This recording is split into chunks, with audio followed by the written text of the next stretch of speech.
Word Balloon is brought to you by the League of Word Balloon Listeners.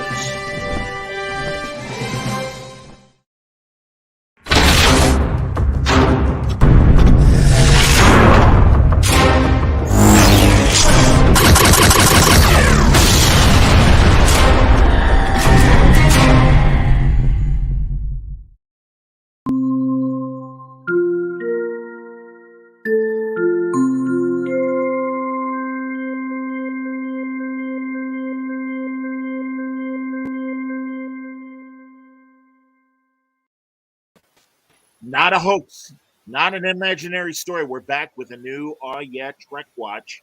And I'm sorry I didn't have time to turn this into a bumper yet, but I will for the next episode. But I'll bring us up in a second. John Sutras here along with Mitch Halleck and Franco. And welcome, guys. Welcome back.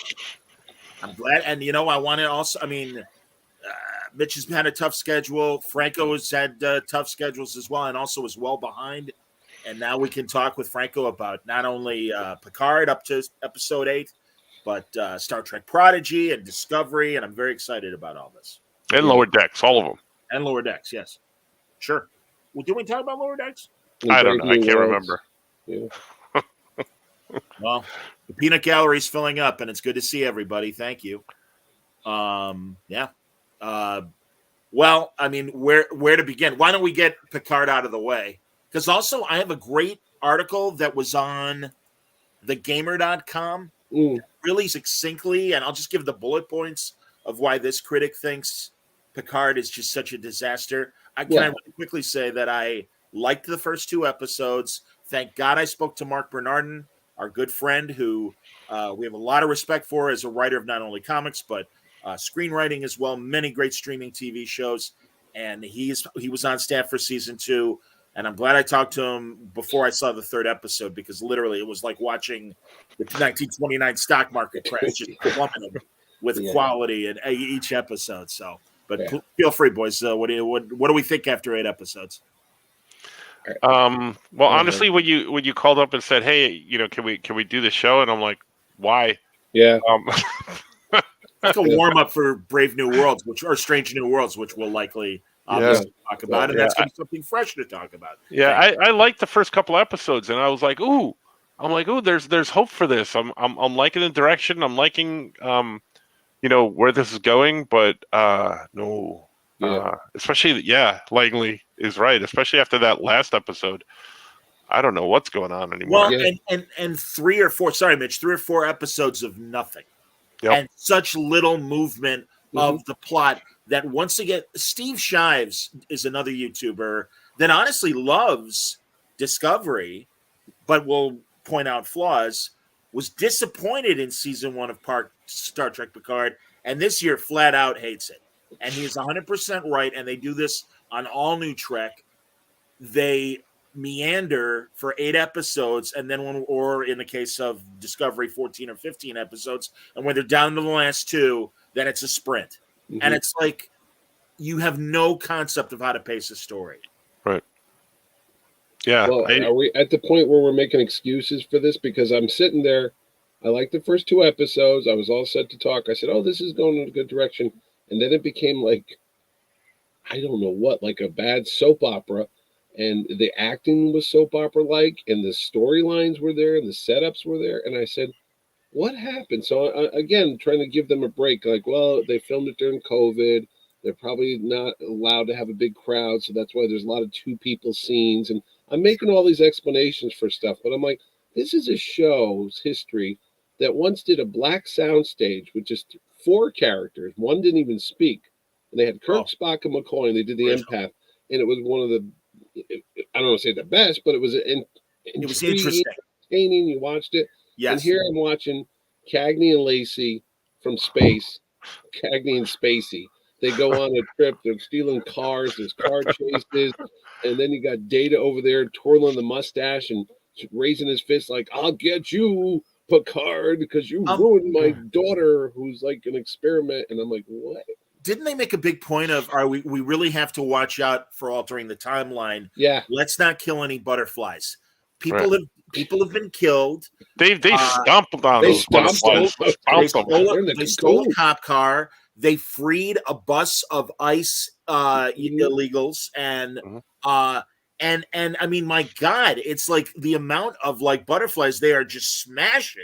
It's like, and the FBI, the bullshit Fox Mulder. Hey, look on my phone. Look, somebody's like, whatever. I'm like, and that guy got fired. So doesn't that change history? I mean, Also, at the very beginning, the very first episode, they were all in Starfleet. Suddenly again, like that confused the hell out of me, and I was like, "Oh no, this is going to go real bad." But then the episodes were actually not bad. The first couple of episodes, and I'm like, "Okay, I can forgive." This what happened? Did I miss an entire season, or like what am I watching? Why are they all in Starfleet all of a sudden? But I'm like, okay, I can wash that away. But then it's a year and a half later from the first season. They do make that point, and I agree with. I mean, don't get me wrong, I totally agree with you. But on the other hand, I kind of like that they're in Starfleet because now they have a purpose. And what she said right in terms of. Obviously, there was a limitation because of COVID. Rather than try and do an action adventure story in season 2 because of these COVID limitations, the way Picard was presented to us was, you're going to see a very introspective Jean-Luc Picard. This is a man in a very different portion of his life. Fine. He knows he's in his twilight years. This could have been a very interesting, quiet character study. And you have now, because of season 1, established, however tenuous, connections with this new cast. And fine, Rios is back in Starfleet. Admiral, I'm here to ship you off to some diplomatic meeting, and Raffi is on board as well because she was your important envoy during the Romulan talks, and Girardi is there because we'll find a reason for Agnes to be there besides wearing combat boots and sucking on carpet and singing Shadows of the Night, covering Pat Benatar. Here's a classic from Pat Benatar I think you all remember. And if you heard that sound, that's another butterfly being broken because now all of a sudden we got karaoke at the astronaut party. I would have been so over the moon ecstatic if she sang "Who's Zooming Who" instead of that would have been good. Franco and Shadows of the Night regarding Who's Zooming Who. I hate that song. I just love how that survived. Like, shouldn't they have the eugenics wars? I'm trying to think of the Star Trek timeline. Isn't there supposed to be like this big revolution with Gabriel Bell or? There's that pastor. Remember Avery Brooks looked like him? I asked Mark about that. What happened? Because I'm like, you're going to San Francisco around the time of the Bell riots. The only thing I can think of is, first of all, they kind of vaguely mentioned sanctuary cities. And obviously the definition of them in the modern day is certainly different than what they were projected to be 25 years ago on Deep Space Nine. But I'm okay with that. Oh, and also, here's another explanation. Q slaps Picard. Picard is bleeding. Well, he's a robot. I'm like, wait, he's a robot. But it's like, yeah, but actually, are there essences of, and boy, this is really like, how much pot have I smoked to come up with this theory? Are there essences of being transported into the bodies of the alternate universe? Because Seven doesn't have her implants. No, she doesn't. You're right. So maybe Picard has been taken to a different alternate universe where he never became a robot, although they keep referring to him. Yeah, they keep saying he's like an android. Yeah.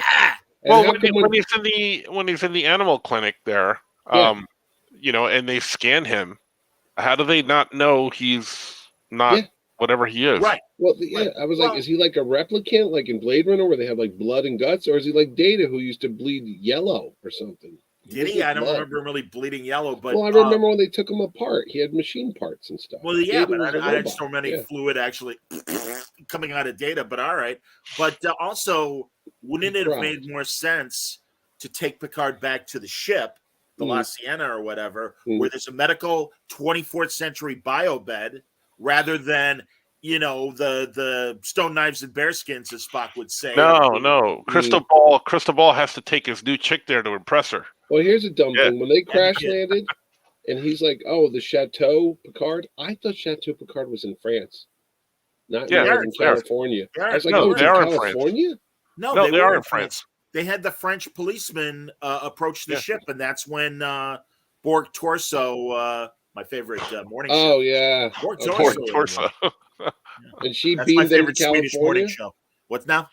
She beamed them to California?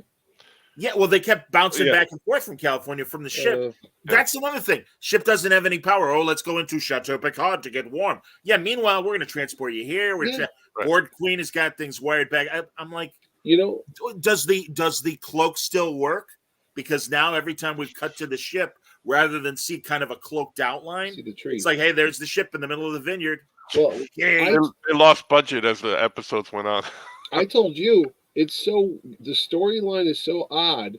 I thought the episode ended like in whatever when she found out that she was an android. The girl started seeing pictures of all these different babies that she had no memory of. Right. Data's daughter. Yeah. So I thought the episode ended there because then Q shows up and says, "I'll give you this thing that'll help her." So I'm like, "Oh!" And then my little TV said, "Coming up next in the ready room." So I turned it off, and then the following week I'm sitting there and they're all in a tuxedo at a dinner party. I go, "When did this happen?" So I had to go back and watch like.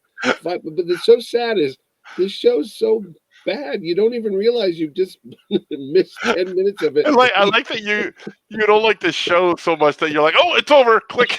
Pretty much. I can't wait. And then I got scared after that, so I got to wait now until the credits roll. And I go, okay, now I can safely turn it off because I was like, how did they get in tuxedos? Why are they there? What's happened? And Yeah, I mean, I'm hearing obviously Wayne and Langley are, yes, they're saying that obviously Picard's body is supposed to simulate human function.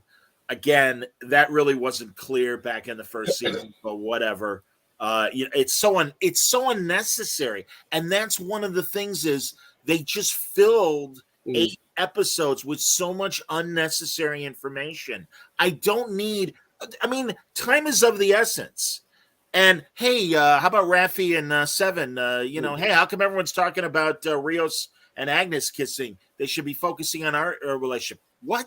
You're on a timetable to fix the fucking universe. What the fuck are you doing? This is just like Discovery, where I'm really sad because my fucking girlfriend doesn't like me. Hey, first contact in like 5 minutes. Maybe you should be a little focused, Saru. You hand job. So wait a second. Really hand job. What now? So Q is dying. We just established that. Yes, he's dying. Which I was like, okay, they're not immortal. Okay, I'm fine with that. He's not immortal. He's not immortal. He's not. But wasn't there an episode where they had the other Q that was trying to kill himself? He wanted to die, but again, it's they're but that was the problem. That was the conundrum. They turned him human so he could die. Yeah, so they can't in die. the case of Q, he is like, I was convinced that I would be forever. To now see that there's an end gives me a different perspective. Words to that effect. He had that conversation. Okay. And I'm okay with that. I'm okay with that, because at this point in his life, it's like I don't know what this is, and that's the stuff I love about Star Trek. Is like, let's find out what that is. Not give us 8 episodes of filler material till we get to that. Yep. Langley says Soji reads all the info about herself and her sisters being experienced, and then asks him, "Am I an experiment? Are you kidding me?" And he starts laughing. Yeah, she's I'm sorry, terrible actress. She is. And they don't give her much to do. And goddamn, poor Elsinore. Elnor. Oh, they wiped him out of the show. Well, no, don't worry. Like, they're gonna fix something, and he's gonna come back. Although I like Stewart's prediction here, which is that at the end, they're going to establish that they will return to an alternate future timeline. And that might make it easier for the next gen cast to suddenly come back and all have beards like Spock did in Mirror Mirror. And, an opportunity to maybe show something. But real fast, I want to just give you the bullet points of why this guy, Andy Kelly, just bullet pointed what's wrong. First of all, the show is obsessed with violence and misery. Good Lord, yes. 100%. There's no actual science fiction in it. No. They know words like clones and anomalies and force fields and whatever. But yeah, there's not enough science fiction in it. Picard feels like a totally different character. 100%. Again, why not exploit, as Patrick Stewart is older, this wonderful negotiator that we watched for 7 years and really is a master of diplomacy. That's what makes him distinct as a captain and would be very useful as an admiral. And he could, even in season 1, they could have portrayed him, and they did to a degree, like Winston Churchill before World War II, where the British government was like, he was the head of his party, but they're like, yeah, well, whatever, Winston, we're going to send Neville Chamberlain and everything will be fine. Wrong.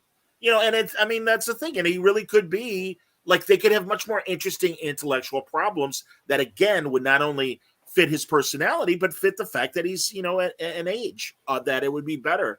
The guy says there's no dialogue, just sarcastic quips. Totally agree with that. The fan service is relentless. Everyone is an alcoholic for some reason. And that's so true.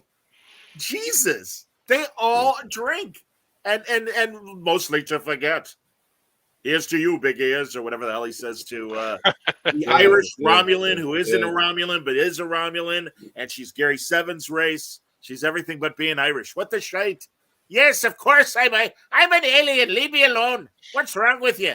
I'll beat you with a rubber hose, just like my alien brother Patrick McMurphy once did. Go on. How much of a coincidence is it, too, where they go back in the past, but everybody that they run into, and I mean everybody, looks just like someone from their future, like the Romulan housekeeper, the Data, it's the Data experiment daughter. Yeah, like what is going on here? Well, actually, it was. I thought they were going to introduce like a Romulan Elnor or something. No. They should have got. And also, they should have just de-aged Whoopi Goldberg too. Like that's the only person they didn't keep. No, they should have. No, I know, but it's the only person they didn't keep. They should have got the girl that played Lal. Did we need fake Fox Mulder's Vulcan encounter? No. Did that go anywhere? Is it going to go anywhere? My guess is no, because another problem that is not reflected in the article, but they put up these obstacles that mean nothing to the plot. You can kind of argue that, Star Trek 4, they had obstacles when they're in the past. Yeah, but like McCoy and Scotty were sent to get make transparent aluminum. They needed the helicopter. Sulu goes to get the helicopter. They need the nuclear waste from the aircraft carrier. Everyone had a job that actually had to do with this thing, as opposed to, hey, Agnes, why don't you sing Pat Benatar's Running with the Shadows of the Night while Picard has a conversation with his great grandaunt or whatever. Okay, speaking real quick, she disassimilated those guys at the last episode. Yes, that's another good thing. Go on. I didn't think she had the nanite technology to do that stuff because they actually explained it. She does now. What? They explained it. The whatever she's sucking out of the whatever she's sucking out of the car batteries. Yeah, that provides her with the raw material to create 24th century versions of nanites. Okay, sure. But Mitch, at least they gave you an explanation. And again, at least they tried. You got to actually pay attention, and it is really hard to pay attention. When the show's bad, you just start drifting and you start looking at the clock and go, "Oh God, I gotta go." You turned it off before the credits. So I turned it off before the credits, and then last week when it woke up, I was up at 6, and the week before I talked to Wayne while I watched it. I didn't want to ruin my day, so I said, "You know what? I'm going to watch this before I go to bed because I don't want to ruin the whole morning." Getting mad. Again, I understand because believe me, I will check the time line, and it's like, oh, there's still 28 minutes. Yeah, Jesus I know, Christ. right? And I've never felt that way about any Star Trek, except for new Star Trek and like Discovery and stuff. Except for Discovery and all the other new Star Treks. Yeah. Because again, they had that period right before the finale where meander. It's like you're in a marathon. And with a mile left to go, all of a sudden you forget what direction, the actual like path is. And you're just like, and then finally, like the last, 100 yards. Oh, Jesus. Okay, fine. And then that's 9 and 10. That's going to be episode 9 and episode 10. Did they really flesh out why Q doesn't want Picard's great, whatever she is, not to do the Europa thing? Well, What's he trying to stop? Well, I don't know what the discovery is on Europa, and likely we won't know till the very end. Yeah. But it seems like the two pathways, as the Borg Queen explained to Soon, hey, if they listen to you, you're going to be the savior of the future. Okay. If they don't listen to you, you're going to be a nobody. And so my assumption is, especially given, and it's interesting because Langley, no offense, but you're like, I actually liked the last episode of Discovery season 4. They finally did sci-fi, but it felt like 4 seasons late. Well, they did very basic First Contact. And that is my assumption of what happens on Europa. There's going to be some sort of First Contact there. And maybe that's where the Vulcans will end up being from Fox Mulder's vision when he was a little kid or whatever. But my guess is not. Okay. I honestly, I will be very interested if they're really able to link everything and how competently they'll be able to link. Do you think if you didn't have a whole vast knowledge of all the other Star Trek shows and movies and cartoons, and you saw this fresh, is it possible to enjoy this stuff? Because we're bothered constantly by the contradictions. Like this happened, and this guy doesn't know this one, and this is not going with canon, and blah blah blah. That's what takes me out of the show, because I just sit there and look at mistakes and go, "That's not possible. They don't know that." But again, they flirted with the butterfly effect, and obviously there are previous movies that have done that, and Ray Bradbury, and the actual movie called The Butterfly Effect, and its subsequent bad direct-to-video sequels. Yeah. So I don't know, but I would say again, if they are really, really paying attention, how does Rios go through interrogation at an ICE facility, and then he's at the party and like, man, I love this time. This is great. And it's like, hey, man, it seemed like you were really pissed off, not only the way you were treated, but your fellow, forgive me, people of color, or Hispanics, and the like that were on the bus. Wouldn't you be a little more angry or even just messed up from that experience?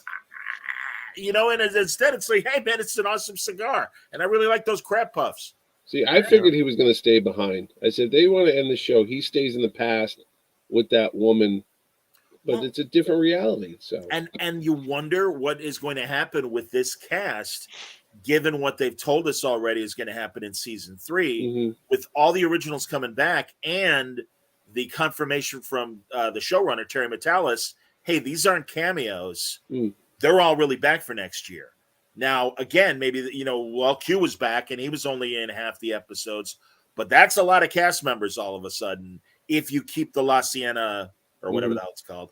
I'm not going to say another lot. And I thought the timing of it was very odd. Why would you drop that mid-season? Why wouldn't you wait till the end of the show and then tease next year? Because they know people are pissed off and it sucks. And they're turning off. And they don't want to, right. Yeah. And also that's why Discovery ended the first day that Picard began, and why Picard will end the first day Strange New World begins. They don't want people to jump off. Unsubscribe. Yeah. I mean, maybe they heard the Netflix news that we all now know, that people are like, yeah, something, I'm not watching Netflix like I used to. Goodbye. Yeah. Or I used to do that with Paramount Plus. As soon as Trek ended, I'd cancel the subscription, then join up when it came back. I was like, I want to watch The Good Wife or whatever it was called. But back to your question, though, you're saying, does anybody watch these that hasn't seen the old ones? If they do and they like it, what happens when they go back and they see all these older episodes of these shows? Well, again, it seems like the new Trek people really are hip to, and again, I guess this doesn't fit your scenario, but I mean, obviously, people. I was just talking to my friend before I popped on with you guys before we started. The next gen is the version of Star Trek that it seems the younger generations really, really gravitate to. That is their favorite version. Okay, so they are already predisposed to like Picard in any fashion. But I don't know. I really don't know, man. Again, I know we're. But how can you and this is a genuine question because I'm very biased because I liked Next Generation and I'm having a hard time with this. How are others who like Next Generation not bothered with this or find fault with this? Again, I don't know. I have my friends that really do love New Trek, and I would like to talk to them. And for the most part, the general answer I've received, anecdotally, I admit, is, I don't think about it that hard. I just like it. My buddy Whitey, my old college roommate, is like, I'm fine with what I'm getting. And I'm like, all right, man. But if you really think about it, none of this connects. None of this makes sense. Again, it's obstacle. Okay, moving on. Well, is that ice shit ever gonna like? Well, it kind of came back on him a little bit, I guess, when Rios beamed in out of nowhere. Yeah. Or beamed. I forget it was beamed in or beamed away. But I mean, it's just there's just again where is the story links? I mean, this is the Star Wars sequel problem all over. Where's the connectivity in all this? There's some people that grow up in like the Ray, Finn, and whatever's Poe. That's their Star Wars, and we're like, "What the hell? Are you nuts?" Yeah, no, they were very entertained. Horses in the death, on a. That's fine, but then when they go back and they watch the original trilogy, what are the? There's issues. There's no issues. We'll just gloss over that. I don't understand. Funny. I don't know. In the chat, everyone's talking, and again, they're so pissed off about Star Trek. It's, hey, For All Mankind is amazing. Oh, yeah, Ron Moore knows what he's doing. Absolutely. And by the way, guys, I completely agree. Oh, is the new season on yet? Will they go it's to Mars? Coming up. They ran a trailer. I've seen that. I like that show. That's a good one. It's an amazing show. And, of course, The Expanse is another great And the Orville. The Orville's coming back. I know. They. She's coming to my show. I'm going to sit you right next to her. That 5 minutes, I am very excited. I would tell her exactly what I think of the show. I can't wait to meet Adrian Pilecki at Terrificon. I can't wait to meet the actor that plays Bortus on Terrificon. Is that your two, or is there more? Peter, well, before we started tonight, I'm trying to get this security actress. I can't think of her name. Joyce. Oh, the woman that replaced Seth's girlfriend. Yes. Open that jar of pickles for me. Yeah, it was good. I have to say, the woman, and forgive me, I forget her name too. Yeah, Joyce. I can't remember. I know her name's Joyce. I was talking to her about. She's been great. God, I love that episode where she had the love affair with the asexual guy from Bortus's race, and he kind of faked his own death and everything. Spoiler, but I hadn't seen it during the regular second season, and I'm hanging out with my buddy Chuck, and I'm like, I never saw that episode of The Orville. And we were looking through the list. He's like, he goes, I kind of remember it.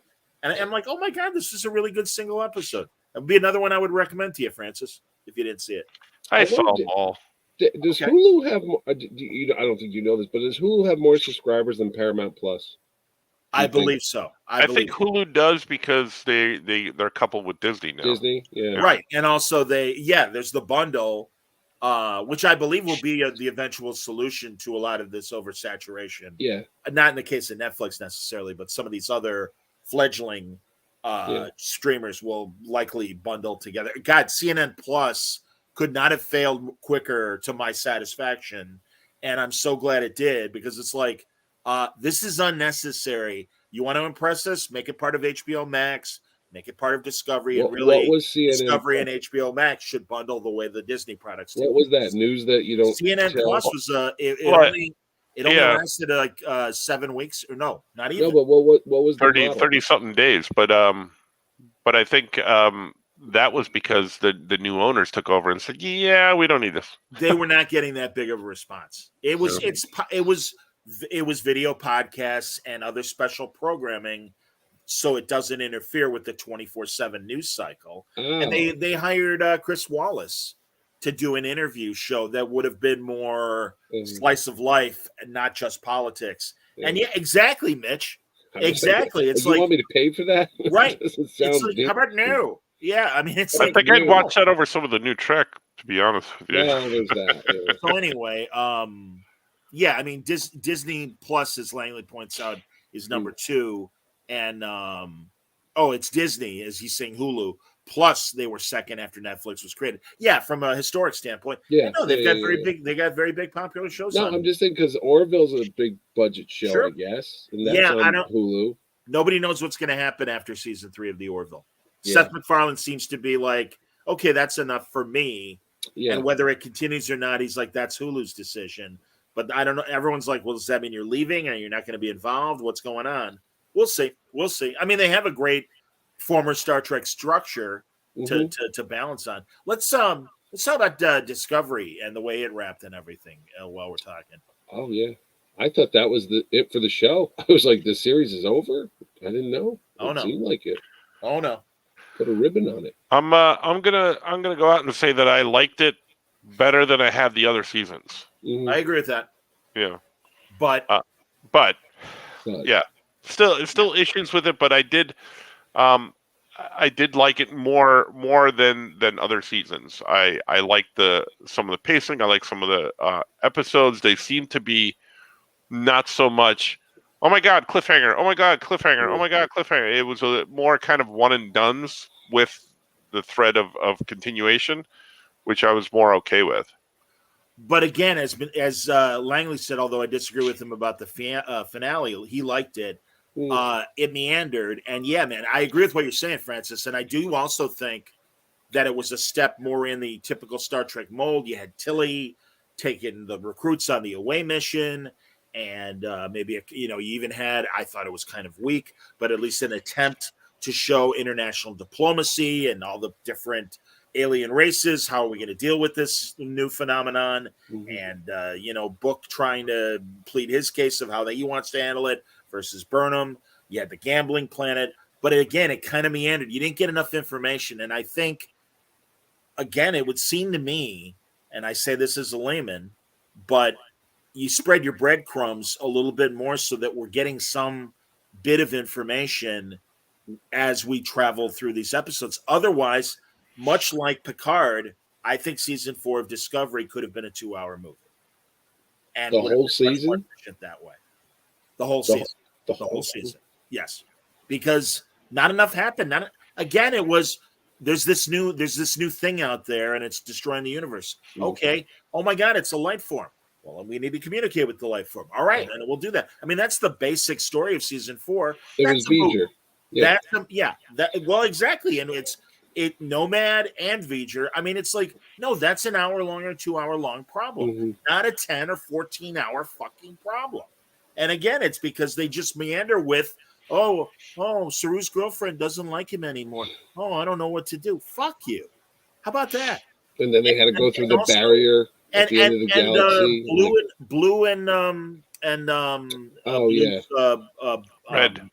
Yes, thank you, partner. Yes. Did that relationship have anything to do with the big story? No. Right. No. I mean, it's excellent. Here's a trans person. Here's an asexual person, or a non-binary. Yeah. Excellent, outstanding. Representation is great. What else can you tell me about the character? Not fucking much, or at least not much that they explore, other than, hey, I'm a human or whatever she is, and now I have a trill in me, and that guy was an admiral. Well, shouldn't that also play into or have some knowledge, or again another plot point that could possibly further where you have a school? And the same with Blue, the trans character. It's like, other than getting the android body, what else have you got for us, Blue? Not much. I do have to say that this is the 4th season, and I'm starting to learn half the names on the bridge. Detmer and Oyoki. What's her name? For you. I never knew how to say her name. Yeah. No, but I probably butchered it. There's the Asian guy, and I don't remember his name. And Bryce is, I believe, the black gentleman on the bridge. But come on. Yes, it is 4 Bryce. seasons in is when I'm getting these names Hey, down. man. It's better than most people. I thought...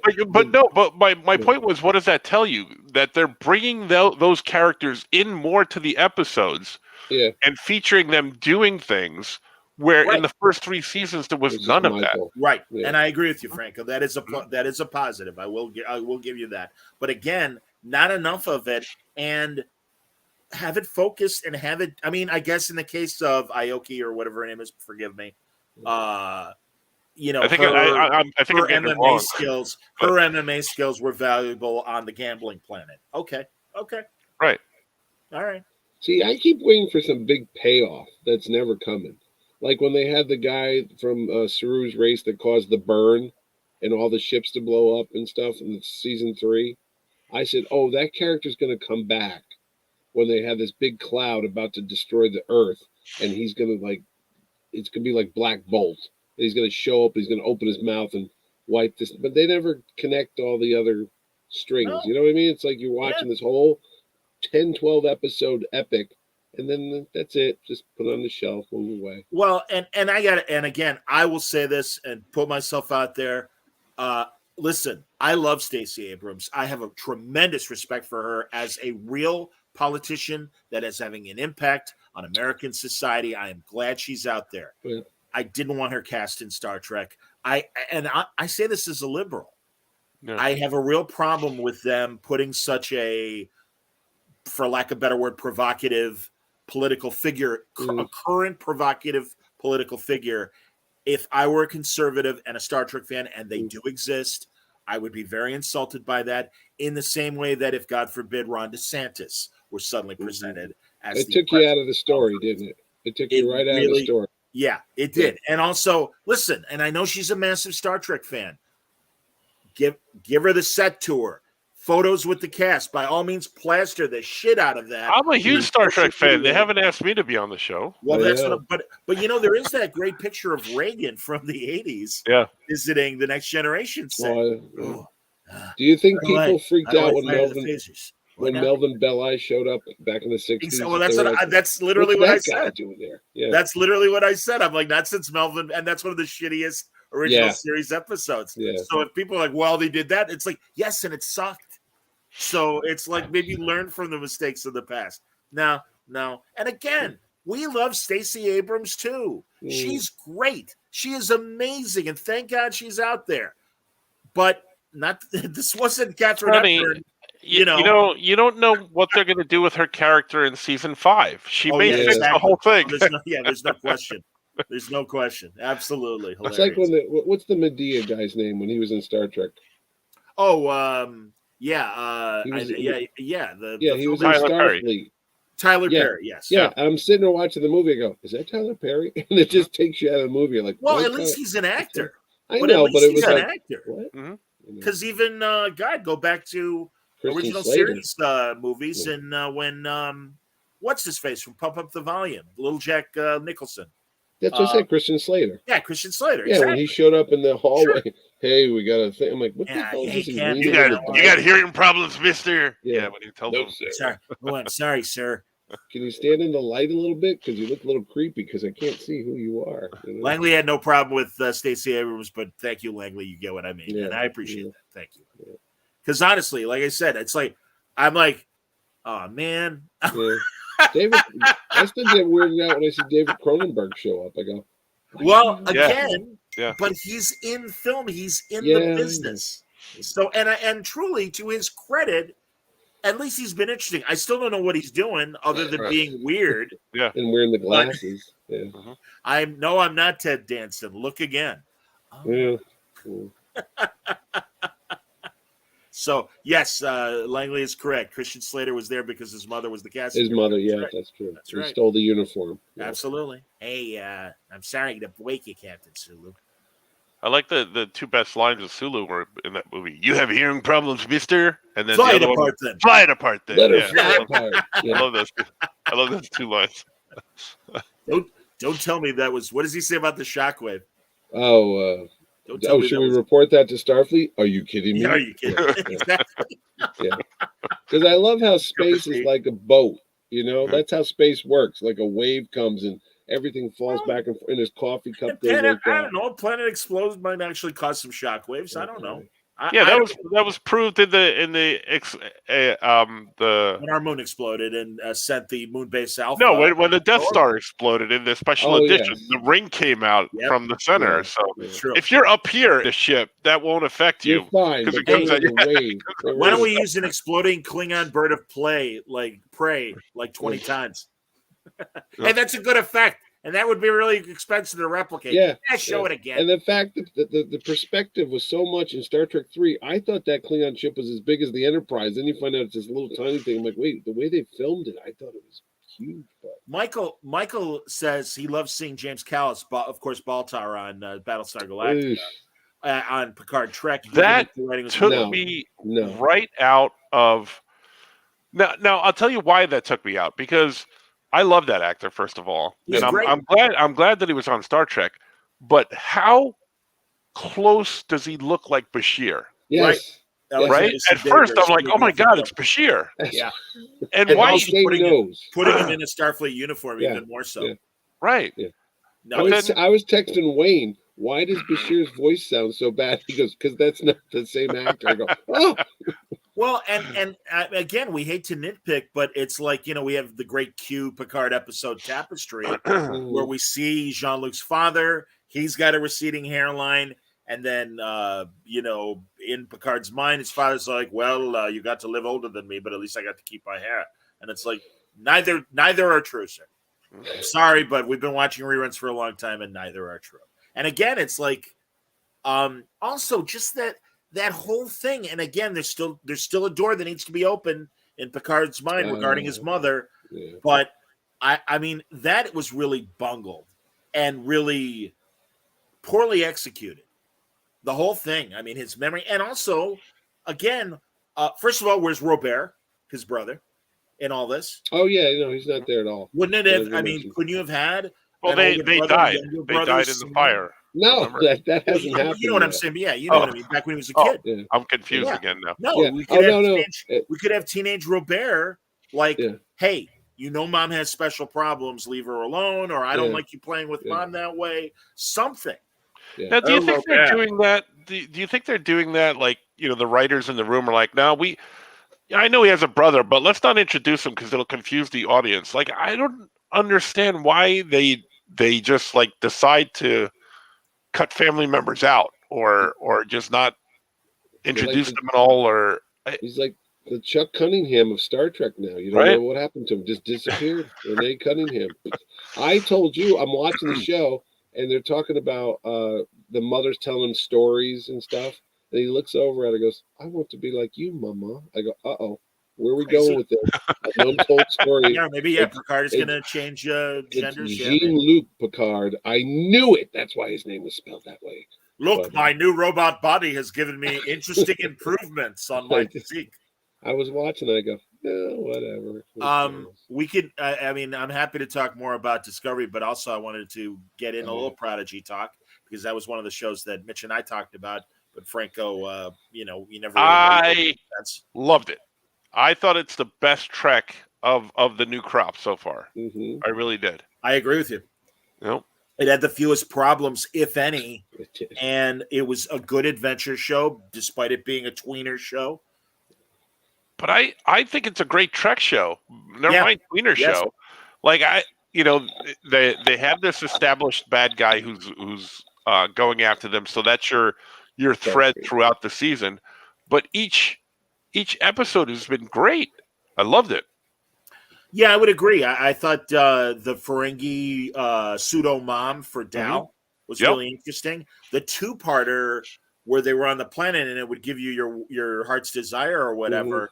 That was appropriately creepy. Yep. When all the things were on rock. Yep. You thought they were little cute bunnies or whatever, cuddling, and they're actually eating her flesh and everything. Yeah. Right. And it was like Shore Leave, but a darker Shore Leave in that, again, it just felt like, all right, we're on some weird planet and all this weird stuff is happening. Definite science fiction when they're caught in the time loop on the expanded, like, they're moving at different rates. Yes. I'm like, holy crap, that's awesome. Yeah, it was an interesting science fiction idea. Again, because even as we said about the second season of Lower Decks, we liked it a lot more than we liked the first season. Which is a lot more. I understand, whatever. Yeah, that much more. Yeah. But again, much more interesting ideas and execution than what we're getting on the live action shows. And that's why I know people are worried about not only season 3 of Picard, as was displayed in the chat, but also what Strange New Worlds will be like. And Burnett had a list of a couple, like half the season of episodes, and there's kind of an Amok Time reference that it's like, oh no. And I mean, I guess you could have an earlier Ponfar experience for Spock. They showed that in the clips. Yeah, they showed Spock with some woman. I was like, oh, here we go. There you go. Yeah. So, I don't know, man. I hope for the best. The whole Khan Noonien Singh ancestor bothers the shit out of me. Again, and my assumption is, and I know it's old news, but the reason why we got the James Kirk picture about season 2 of Strange New Worlds, I have a feeling it was going to be announced by outside sources of Paramount. So just to head it off, that's why they released it. I don't think that's the case for the season 3 trailer. So Chris Pine's not out of a job. No. This is you remember this from last month that no, the movies are different from Yeah. unless they can't come to terms with. Well, I saw the headlines. Star Trek announces a new Kirk. Somewhere Pine's like, "Wait, what happened? What? Am I out of a job?" So calm down. It's not. It's going Well, to if he cares, I mean, again, they're like, yeah, we do want to do a fourth movie, but also it's like you better pay us. It'll be interesting to see. I have no idea, but I'll tell you, they had that Star Trek seat. What was it called? Celebration. Oh, Mission Chicago. Mission Chicago. Not a lot of headlines come out of that. It wasn't like a big. Well, the one bad headline. I'm sorry, Mitch. I don't mean. No. Well, what I mean, because those are when they usually release, like C2E2 or San Diego.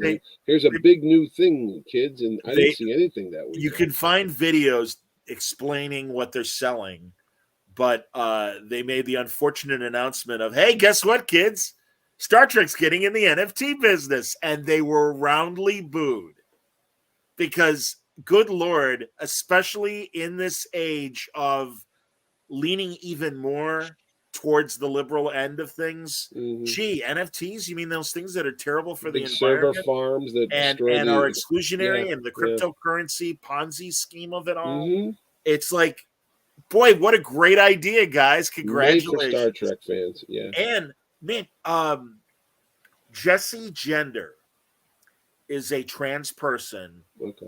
And I don't know how they identify themselves, but I know, regardless, great Star Trek critiques and a lot of positive stuff, but went to Mission Chicago and had a real breakdown of the NFT thing. And good Lord, it was, like because they are Star Trek. When I say they are selling these NFTs and their ships and their designs of ships.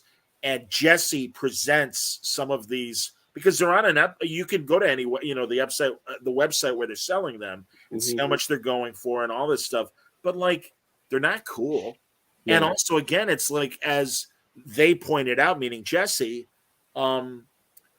what's like, if I really like it, I can just copy the photo. That's nice. I mean, and it's like, screenshot it. I mean, I whatever. Dude, I have tons of real artwork that I don't display that's just in a folder under my bed, and my wife goes, "We get more of that stuff? Who needs commissions?" Langley pays attention. Jessie Gender identifies as a female. She is great, and I agree with you. She's a very effective YouTuber. Her series on sex and Trek is awesome. Yeah, I don't agree with her all the time. I don't need to agree with her all the time. I'm entertained by her point of view. So. But yeah, unfortunately, NFT. So that's the only, honestly, man, that's like and I was really glad because rather than just being, hey, press release, it was this like, hey, guess what we're doing? And you heard right away from everybody. This is one of the good things about social media. Yeah, they just announced NFTs and everybody booed. So that's fantastic. And so what's the deal about the motion picture? Because I watched it on Paramount Plus. That's the one that's getting released as a 4K, the same thing that we can watch for free. Same thing. Well, yeah, but I mean, you want to see it on a big screen. I mean, it's the whole Batman thing of going to the theater to see it versus watching it on your TV or your laptop. I heard they're doing that for Wrath of Khan too for the 40th anniversary this fall. Yeah. Well, I mean, I don't know if it's already available as 4K or not. No, but obviously, in the case of the motion picture, they really did clean up a lot of the special effects and even did a little more tightening because this was most of the same production crew that worked with Robert Wise when they first put it on DVD, and he had the director's cut. And so that's great. That's terrific. And you told me the overture was part of the original release. I don't remember that. When I saw that in the theaters, I don't remember music playing before that show. Yeah, they have the variation of Ilea's theme, And just like the Superman Richard Donner first movie. And again, it was interesting because it was the same year. Yeah, in the Black Hole. So yeah, it's back when they still had overtures in movies, and I think and then Black Hole. That's right. Yep. So and again, as Langley pointed out regarding the motion picture, it was Bob Weiss's request before he died that hopefully they'd be able to get an opportunity to kind of fix everything. And Darren Dockerman, who does a great job on the podcasting Glorious Trexperts with Mark Altman, was on that restoration crew that worked on the motion picture. And yeah, no, it's great. I have so much more, as I'm sure a lot of older Trek fans, I have so much more appreciation for the first film than I did when I first saw it. Because again, what is missing from current Star Trek and what is reflected in the original series is it's an intellectual problem. And again, as I said, season 4, it took them 14 hours to do what the 79 movie did in less than 2 hours. They should have had Ferengis present the NFT thing. People probably would have been more into it. Yes. It sounds like something Humans. that, Well, as Stuart said, no, NFTs are currency of the Borg. Exactly. Yeah. So I don't know, man. I am glad we're talking now because when Strange New Worlds comes back, we'll have, obviously. That's next Friday? Is that what it is? No, it's still no, you're right. Well, no, it's next Thursday. Oh, it's Thursday. Oh, because it's the same day as the last. This week we'll get episode 9 of Picard. Next week we'll get 10, and the same day we'll get the first episode of season 1. I'm excited. I hope I'm not disappointed. What day is it? Is that May 4th? They did a Star Wars? They took on Star Wars Day? How dare they? Could be. Yeah, the first is Sunday. No, there you go. Yeah. No, it's the 5th.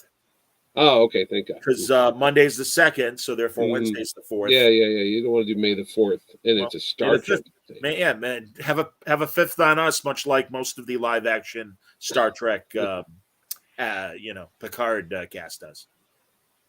Take a swig from Crystal Ball's flask, or take a drag. And a cigar and a cream puff.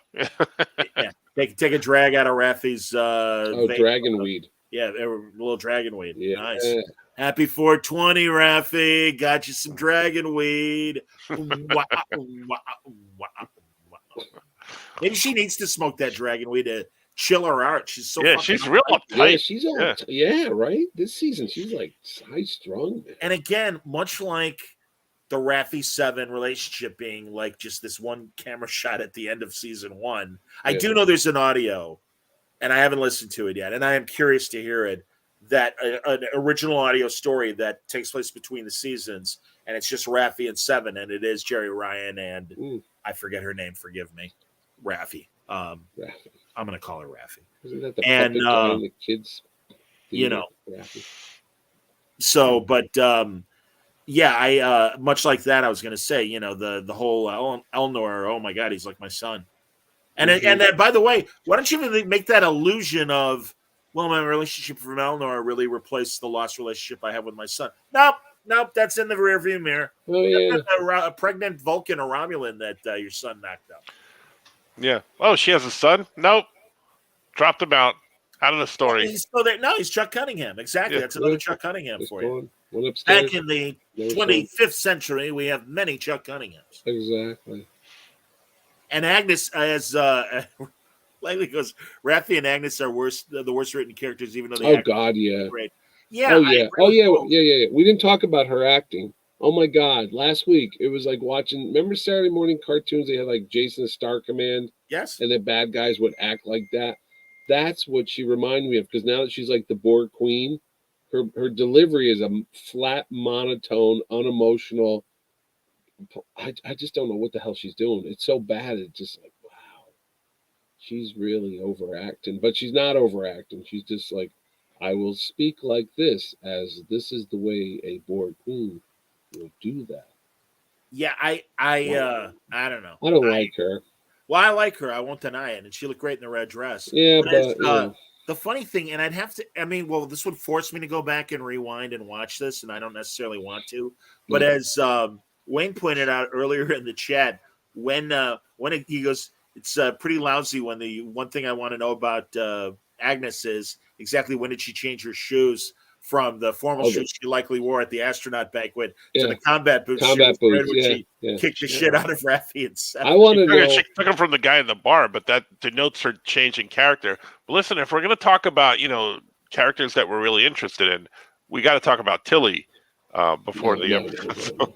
I want to know how Dr. Sung knew exactly what exit door Picard was going to be walking out, and how long was he revving up his car to go flying down the street and hit him like a bad soap opera. I was like, oh my God, this is horrible, And then they did that quick cut to Brent Spiner behind the wheel, like, curse you. Well, again, what have they given him to do that's I don't interesting beyond mustache twirling? I'm sorry, Francis. Bring back your point about Tilly. What do you want to say about Tilly? No, I just wanted to bring her up. Yeah. I have her contact info. She's right in New York City, not too far from me. Let's go visit her Get her for tomorrow. a signing, Francis. We could Tomorrow. To the store. I declined her invitation to come to Terrificon because of you. I didn't want to have any incidents. A lot. Langley saying, "I'm so tired of Soon." Ancestors. Yeah. I get it, and I sort of agree. However, that said, it doesn't hurt, and it kind of makes sense that Soon would create Data and lore in his own image, and that there would be a lineage of Soons. And it gives Brent Spiner a job. It gives him a job so he can get a SAG insurance. Yeah. But it is kind of weird, though.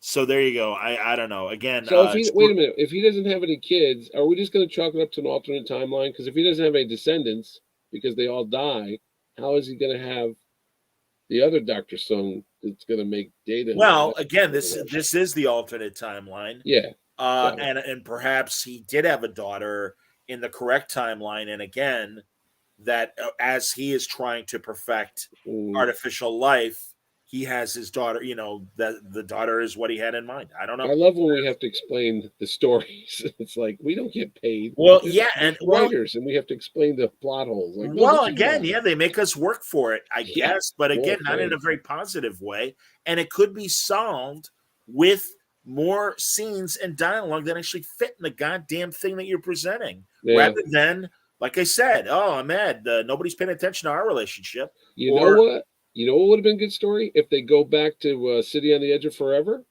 and they show the truck that hits Edith Keeler and they have a shot of William Shatner behind the wheel of the car that he had to go back. No, it's Soon. He's in that car too. He's in that truck. Hit her. Yeah. It's an old plot point. They're like, hey, we already did this 50 years ago, and it was good then, so we'll do it again. But this time, Well, and as Langley points out, Data was created because Soon didn't have any kids, right. But Data did have a human brother. I don't know what to tell you. What? Illegitimate Soon's son. Oh, yeah, there was that girl on Rigel 8. I always forget about her. Maybe that's where maybe he got down with the woman that's like, oh, Data, I'm your mother and stuff. And maybe the real woman did have a child. Yeah. And robot chick was after original chick left him, and Soon was a perv, so he created a sex robot. Maybe. I thought season 2 was all going to be about that thing that was coming through that black hole that the Vulcan nuns killed themselves over when they thought about it. And I thought we were going to learn all about that Dr. Octopus tentacle thing coming out. No. That's all gone. Starfleet's not even worried about it. I'm like, wouldn't you be investigating that? Because that's pretty big shit thing coming out. I had Cully and Cully Hamner and David Gallagher and a couple of the guys that are pro New Star and Johnny Lehman. Yeah. And I'm like, are we going to learn anything from those technical guys? No. They're like, no, probably not. And I'm like, doesn't that piss you off? They're like, no, next week, next adventure. I'm like, oh, please. I'm like, they're not wrong, I guess. No. We never saw the John Anderson alien that destroyed the whole world, and he made the fake version of his wife. Oh, yeah. And that, I mean, there are other alien examples of that. Like, and we'll never see these people again. No, and we never learned what the big Tootsie Roll thing was in Star Trek 4, that talked to the whales, and then it just left. Remember? It just showed up with a cigar. Well, at least, what the hell was that? Yeah, the ho-ho. No, the ho-ho is the ho-ho with the soccer ball. They wrote a book. Yes, about Probe. what that thing was. Yeah, I was like, the Probe. Yes. I don't know if it ever got printed, but I do know they were going to do it. Oh, no, I've listened to the book on tape. Oh, okay. Oh, yeah. Oh, absolutely. You can find that on YouTube. Again, thank God for the books. Thank God for the audio dramas. Thank God for everything else that is not currently being made by the powers that be, because truly I have just retreated into. I read another DS9 book that was totally a Ferengi post DS9 series where Rom is still the Negus, although the old Negus is still around with Moogie, and they decided to display the rules of acquisition at Quark's Bar, because now Quark's Bar is the official ambassador headquarters of Ferengi on DS9, and somebody steals the original and replaces it with a copy, and Odo is back and tries to solve the mystery, and it's fantastic. Nice. Great story. You know what? Has Peter David, one of the best Star Trek novel writers ever, has he ever done any episode of the actual shows? Because why didn't they bring him to write a Star Trek Picard show or a Discovery? Because he's well versed in this. I agree with you, but you could say that also about Michael Jan Friedman. I was going to say Michael Jan Friedman is another one. Yeah, he did write a Voyager. He did get to write a Voyager. Oh, he did. Okay. And Gar and Judith Stevens. Yes. Yep. I mean, and they were on Enterprise. I don't know, man. Again, I mean, David. I do know Star Trek writer David Mack is a consultant for New Trek. Okay.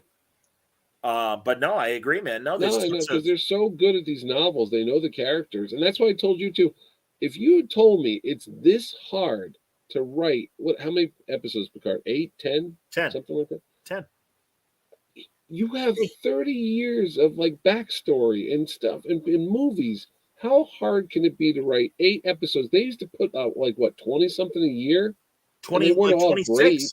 Like 26. Yeah. Well, that's the argument that drives me nuts, because the newbies that love it are like, well, Next Generation had shitty episodes. So, yeah, but no, they did. Better episodes than shitty episodes. You sat through a bad week and you're like, all right, next week it'll be better. And there were 26 stories as opposed to one 10-hour or 15-hour story. Correct. That's the problem.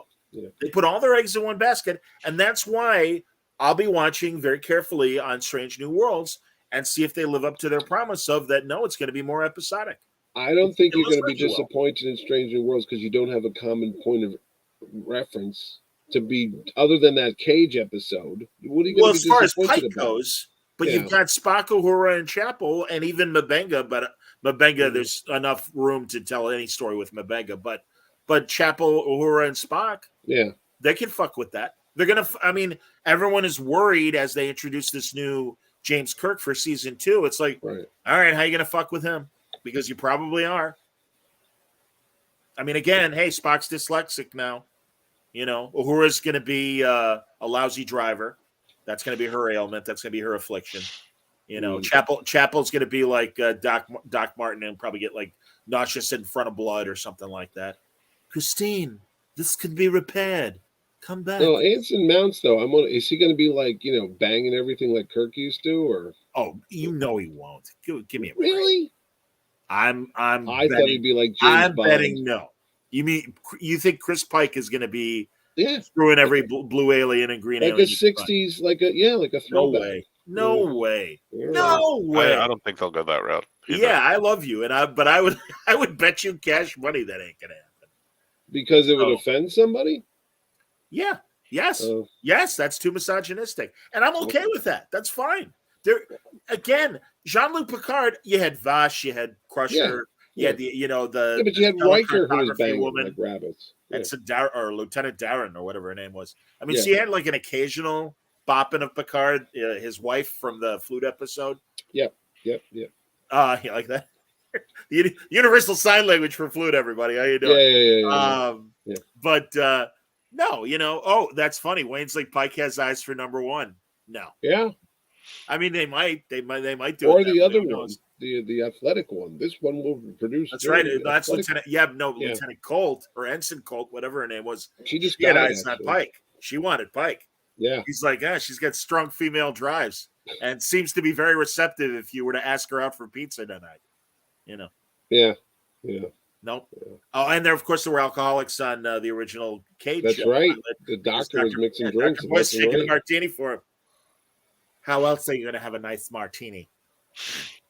I'm kind of bummed, and I would like to point out, as I get older, and as I am the oldest person, I think, on the call, that as much as I appreciate Dr. M'Benga being part of Strange New Worlds, I really hope Dr. Boyce shows up in some capacity, because that is an area, with the exception, I would say, of David Cronenberg's character on Discovery. A lot of old people on Star Trek. No, there's not. A lot of old people on Star Trek, and I'd like to see that. And I really thought it shows the Doctor-Captain relationship in a different way than Bones and Kirk or Crusher or Picard. Yeah. Any of the classic team-ups of Medicine Person and Captain. Why can't get an old Harry Morgan type of guy like a Colonel Potter? Hey, Chris, what's wrong with you? What a horse! I'm a doctor, Jim. Hang on, crap. My horse is Heine. Yeah. So that's nice. I was like, yes, where is Boyce? Man, I love John Hoyt, who played Boyce in that pilot. Great on Outer Limits, great on Twilight Zone. Yeah. Always great in the Attack of the Puppet People. Yes, I said it. But yeah, what are you gonna do? But yeah, John Hoyt. Thank you, Stephen. Exactly correct. He's the man. Yeah. No. No, but honestly, we love Anson Mount. I'm sorry. Go ahead, Mitch. No, if Anson Mount did just entertain the thought that they did do a throwback where he was like a swinging guy hanging out on the ship. Go on. It would be laughable, huh? Well, two things. One, they already established with Pike on Discovery that he's still haunted by Talos 4 and Vina. Oh, okay. And this is after that. So, and also what I have learned, and I don't think it's a spoiler saying this, having seen his future in season 2 of Discovery of him in the chair and everything, it seems like that is the backstory he is obsessed with in terms of can I avoid that fate? Or is that just set and I've got to, Well, that's what I'm thinking. Like, if you knew you were going to end up with, like, just nothing but you'd screw the hell out of the world. You'd be banging everything that moved, for fuck's sakes. You'd be like, you know what? This shit, everything below here is going to be gone. Hey, so I'm going to use it to the fullest, baby. I'm all for your ideas. I don't think the current writer's room. Hey, here's a thought. Yeah, thanks, Mitch. All right. Yeah, set phaser for a venereal disease. Set phaser is stunning. I'm going to beat you once or twice. Langley says, I actually hope Strange New Worlds allows for multiple cameos of characters. Sure, coming in and out of the show. Absolutely. As long as Harry Mudd doesn't show up. Oh, he's in bed with a mystery woman in the trailer. I didn't know that. Yeah. All right, there you go. You guys are... See, I got to be honest. You didn't see the new trailer? No, because honestly, it's like, just show me the goddamn show. Oh, okay. No, I mean, after a while with trailers, I do get to the point where I'm like, I want to see the show. I don't need another reinforcement. It's all right. What's his name? The Taiki Waititi, the guy that did the Thor movie? Yeah, Taiki Waititi. Yeah, Taiki Waititi. He comes out and goes, here's the whole movie. They show the trailer, but basically you'll sit there and go, yeah, that's the whole movie. Really. Yeah. 2 minutes. Langley predicts they're going to retcon Pike's injury. No way. No, you can't do that. And also, it doesn't matter. It's not the destination, it's the journey. So you could tell a very full... You guys say no way, but they've done some stuff on these Star Trek shows where they've taken things out and done things. So, yeah, I don't know. Well, he just ended up in a regular wheelchair in the movies. Which I'm like, don't they have floaty wheelchairs? 1 beep for yes, 2 beeps for no. Yeah. I love that on Lower Decks when you had the guys in the Pike chair. Yeah. That was good. Lower Decks actually got one in now and then. No, that's it. Hey, I will say it again, and especially upon reflection, I like it even more. That second to last episode where you saw the Lower Deck versions of all the different races and stuff. That was clever. Very, very clever and very well executed and very, very good. And actually was memorable. So especially the amount of, I thought, Vulcan dialogue in terms of them insulting each other, but staying, within the lines of proper etiquette and still kind of being douchey to them, both the subordinate and the superior, and the way they would, it's like, that is a very Vulcan conversation.